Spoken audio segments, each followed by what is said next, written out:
Have you ever entered a room wishing that you could have a full conversation in a new language while being all charming and witty, only to end up feeling like Tarzan?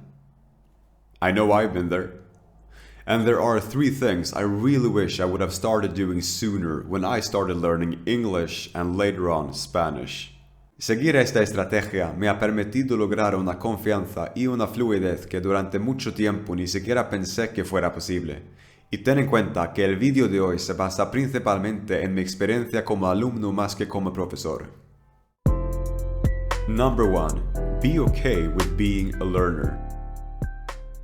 Yes, this one is obvious, but it's still definitely worth mentioning as this itself takes practice. I can't tell how many times I've come out of a conversation as a learner and really punished myself for how unsmooth or disappointing it felt.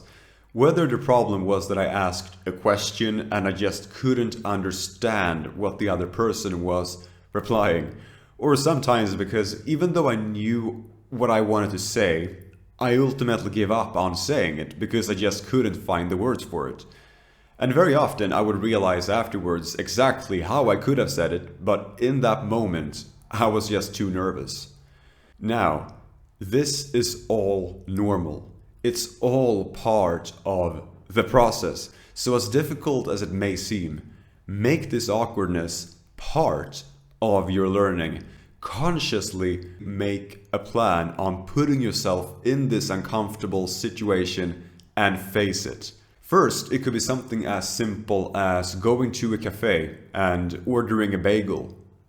Or if you don't live in the country, you could make a phone call to a hair salon and ask them about their prices, in this case in Swedish. Or find a cafe with Swedish owners in your hometown and go there.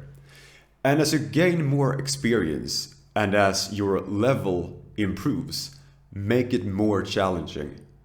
Later on, you could try to meet a native speaker in person for a language exchange. They won't know your language perfectly and you won't know theirs, which puts both of you in the same situation. Number 2. Aim for one thing at a time. Obviously, you need to practice all aspects of the new language, but as learners, we all have our strengths and weaknesses that we need to address and work on. And the 2 main categories here are speaking comprehension and listening comprehension. So, as soon as possible, you should try to figure out what you find the most difficult.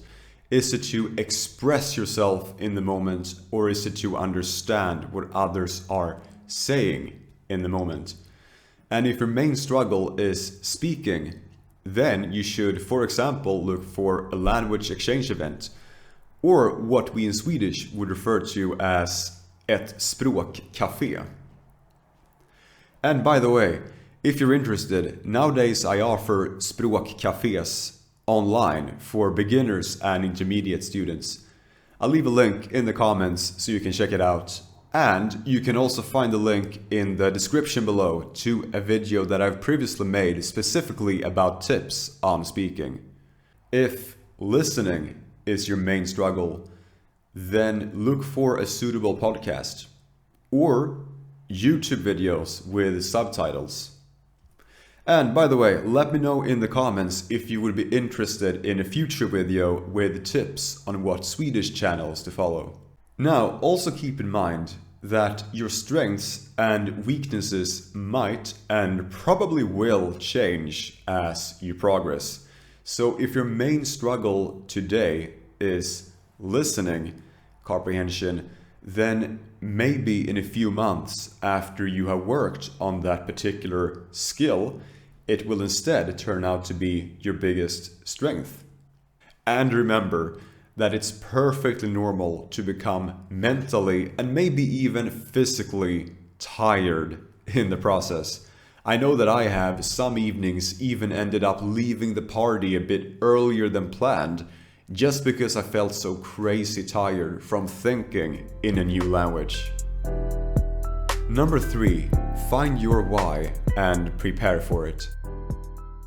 I've had many students who are fully capable of having long discussions in Swedish about climate change or technology, But yet many of them complain that when they want to make a reservation at a restaurant or have a short dialogue with the bus driver, they just end up freezing.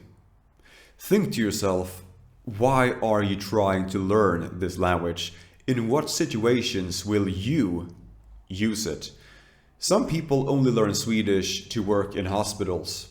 Some people just want to have enough knowledge in order to have simple conversations at restaurants. Whatever your reason is, the simple solution here is to focus on learning vocabulary and phrases that are commonly used in these types of situations where you need to use them, at least in the beginning.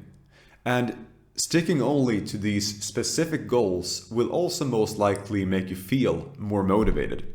Now, if the context that you want to prepare for happens to be too specific in order for you to find relevant or good material online for it, then look for a tutor or a language exchange partner that can teach you those relevant slangs and expressions.